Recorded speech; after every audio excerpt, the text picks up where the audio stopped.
इस डॉक्यूमेंट्री में crime pulse लेकर आया है निर्भया केस की वो कहानी जिसने न सिर्फ दिल्ली बल्कि पूरे भारत की आत्मा को जगा दिया।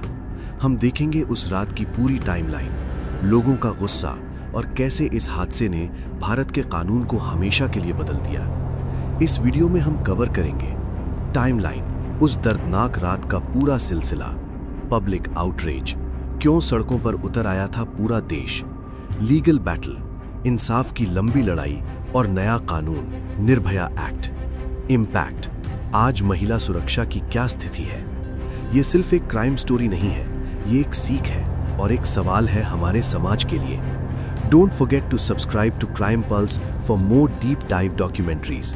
Press the bell icon to never miss an update. Comment down your thoughts on women's safety in India today. दिसंबर की ठंड, शहर की रोशनी और एक ऐसी रात जो हमेशा के लिए इतिहास बन गई। हर बड़े शहर की तरह दिल्ली भी उस रात जिंदा थी।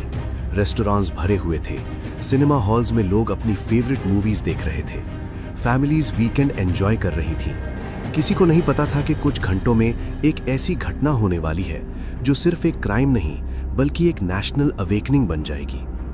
ये कहानी सिर्फ एक इंसिडेंट की नहीं है, ये कहानी है एक सिस्टम की, एक सोसाइटी की और एक आवाज की जो पूरे देश में गूंज उठी।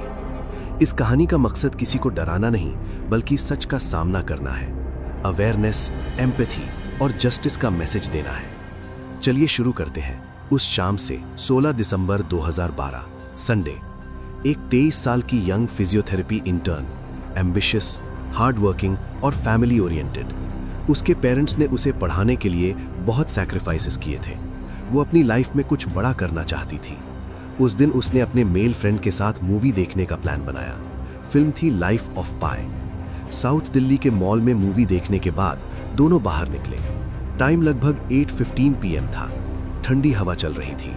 उन्होंने सोचा बस अब घर जाना है। लेकिन कभी कभी जिंदगी के सबसे बड़े ट्विस्ट वहीं आते हैं जब सब कुछ नॉर्मल लग रहा होता है। दोनों पब्लिक ट्रांसपोर्ट ढूंढ रहे थे। संडे होने की वजह से बसें कम थीं, मेट्रो स्टेशन भी दूर था। इसी बीच एक वाइट प्राइवेट बस उनके पास रुकती है। बस पर लिखा था स्कूल सर्विस। ड्राइवर ने कैजुअल टोन में कहा, द्वारका जा रहे हो, चलो। ये डिसीजन उनकी जिंदगी का सबसे बड़ा डिसीजन बन गया। बस में चढ़ते वक्त उन्होंने नोटिस किया कि कुछ लोग ऑलरेडी बैठे हुए हैं, लेकिन उन्हें कोई डेंजर फील नहीं हुआ। दिल्ली जैसे शहर में लोग रोज स्ट्रेंजर्स के साथ ट्रैवल करते हैं, ट्रस्ट करना नॉर्मल होता है। बस चलने लगी। पहले कुछ मिनट्स नॉर्मल थे, फिर धीरे धीरे कॉन्वर्सेशन शुरू हुई। पैसेंजर्स ने क्वेश्चंस पूछने शुरू किए, टोन अग्रेसिव होने लगी। इन्वेस्टिगेशन में बाद में पता चला कि बस में ये लोग थे: राम सिंह, मुकेश सिंह, विनय शर्मा, पवन गुप्ता, अक्षय ठाकुर, एक जुवेनाइल। बस एक्सपेक्टेड रूट से हटकर चलने लगी। यहीं से सिचुएशन डेंजरस हो गई। मेल फ्रेंड ने प्रोटेस्ट किया। इसी बात पर वायलेंस शुरू हो गया। उसे सीरियसली इंजर्ड किया गया। लड़की हेल्पलेस थी। इसके बाद सीरियस क्राइम हुआ। यहां हम डिटेल्स में नहीं जाएंगे क्योंकि फोकस जस्टिस और अवेयरनेस पर है। ये फेज लगभग 1 घंटे तक चला। लगभग 10:30 PM महिपलपुर के पास सड़क पर छोड़ दिया गया। ठंड बहुत ज्यादा थी। उनकी कंडीशन क्रिटिकल थी। कुछ गाड़ियां गुजरीं, कुछ लोग रुके नहीं। ये मोमेंट सोसाइटी के लिए भी एक रिफ्लेक्शन था। फाइनली पुलिस को कॉल मिला। PCR वैन पहुंची। दोनों को तुरंत सफदरजंग हॉस्पिटल ले जाया गया। डॉक्टर्स शॉक्ड थे। उन्होंने तुरंत मल्टीपल सर्जरीज की। मीडिया को इन्फॉर्मेशन मिलते ही न्यूज स्प्रेड होने लगी। 24 घंटों में ये केस नेशनल हेडलाइंस बन गया। TV channels, newspapers, social media, सब जगह सिर्फ इसी की बात। पब्लिक ने विक्टिम को नाम दिया निर्भया। ये नाम सिंबल बन गया। स्टूडेंट्स और यूथ सड़कों पर उतर आए। मेजर प्रोटेस्ट्स हुए, इंडिया गेट, जंतर मंतर। ये प्रोटेस्ट सिर्फ जस्टिस के लिए नहीं बल्कि सिस्टम चेंज के लिए थे। पुलिस और प्रोटेस्टर्स के बीच क्लैशेस भी हुए। विक्टिम को बेटर ट्रीटमेंट के लिए सिंगापुर शिफ्ट किया गया, माउंट एलिजाबेथ हॉस्पिटल। पूरा देश प्रेयर्स कर रहा था। 29 दिसंबर 2012 सुबह वो लड़की दुनिया छोड़कर चली गई। देश शक में था। इस घटना ने इंडिया को हमेशा के लिए बदल दिया। लोगों ने साइलेंस तोड़ दिया। लॉ मेकर्स पर प्रेशर बढ़ा। 16 दिसंबर की रात के बाद दिल्ली पुलिस पर बहुत प्रेशर था। मीडिया, पब्लिक और गवर्नमेंट सब चाहते थे कि अक्यूज जल्दी पकड़े जाएं। ये केस सिर्फ एक क्राइम नहीं, नेशनल प्रायोरिटी बन चुका था। सबसे पहले पुलिस ने उस रूट का एनालिसिस किया जहां इंसिडेंट हुआ था। PCR call records, time logs और nearby CCTV footage collect की गई। दिल्ली में उस टाइम सीसीटीवी कवरेज लिमिटेड था, फिर भी पुलिस ने हर पॉसिबल कैमरा का फुटेज चेक किया। बस की पहचान करना सबसे बड़ा चैलेंज था, क्योंकि वो एक प्राइवेट बस थी जो इलीगल रूट पर चल रही थी। इन्वेस्टिगेटर्स ने टोल बूथ्स, पेट्रोल पंप्स और पार्किंग एरियाज का डेटा चेक करना शुरू किया। ये मॉडर्न और ट्रेडिशनल पुलिसिंग का कॉम्बिनेशन था। कुछ दिनों के अंदर पुलिस को एक क्लू मिला। एक सीसीटीवी फुटेज में एक सस्पिशियस व्हाइट बस देखी गई। बस का नंबर ट्रेस किया गया। ये बस एक प्राइवेट ऑपरेटर से लिंक्ड थी। यहीं से इन्वेस्टिगेशन फास्ट हो गई। ड्राइवर की पहचान हुई, राम सिंह। उसका क्रिमिनल बैकग्राउंड भी था। पुलिस ने तुरंत रेड्स शुरू की। 18 दिसंबर तक पहला अक्यूज्ड पकड़ा गया। फिर एक एक करके सब अरेस्ट होने लगे। राम सिंह, मुकेश सिंह, विनय शर्मा, पवन गुप्ता, अक्षय ठाकुर। जुवेनाइल को भी पकड़ा गया। पुलिस ने सिर्फ 3 दिन में सबको अरेस्ट कर लिया। ये इंडियन पुलिसिंग की हिस्ट्री में फास्टेस्ट मेजर अरेस्ट्स में से एक माना जाता है। इन्वेस्टिगेटर्स ने एविडेंस कलेक्ट किया, DNA samples, forensic reports, medical evidence, बस से फिजिकल प्रूफ, विक्टिम का स्टेटमेंट। विक्टिम ने हॉस्पिटल में एक स्ट्रॉन्ग स्टेटमेंट दिया जो केस का बैकबोन बना। उस स्टेटमेंट ने कोर्ट में पावरफुल इंपैक्ट डाला। हर दिन न्यूज चैनल्स लाइव कवरेज कर रहे थे। पब्लिक ने सवाल उठाए, women safety, police patrolling, public transport security, fast justice. Social media पर भी कैंपेन्स चालू हो गए। गवर्नमेंट ने स्पेशल फास्ट ट्रैक कोर्ट बनाया। ट्रायल जनवरी 2013 में स्टार्ट हुआ। कोर्ट प्रोसीडिंग्स इंटेंस थीं। लॉयर्स, एक्टिविस्ट्स, मीडिया सब इन्वॉल्व थे। मार्च 2013 में एक शॉकिंग ट्विस्ट आया। अक्यूज्ड राम सिंह जेल में डेड पाया गया। Official report suicide. इस न्यूज ने कंट्रोवर्सी क्रिएट की। कुछ लोगों ने क्वेश्चंस रेज किए। ट्रायल में मल्टीपल विटनेसेस आए, doctors, police officers, forensic experts. Evidence strong था। डिफेंस ने अलग अलग आर्ग्यूमेंट्स दिए, लेकिन प्रोसिक्यूशन का केस पावरफुल था। 13 सितंबर 2013 कोर्ट रूम पैक्ड था। जज ने 4 अडल्ट अक्यूज्ड को डेथ सेंटेंस सुनाई।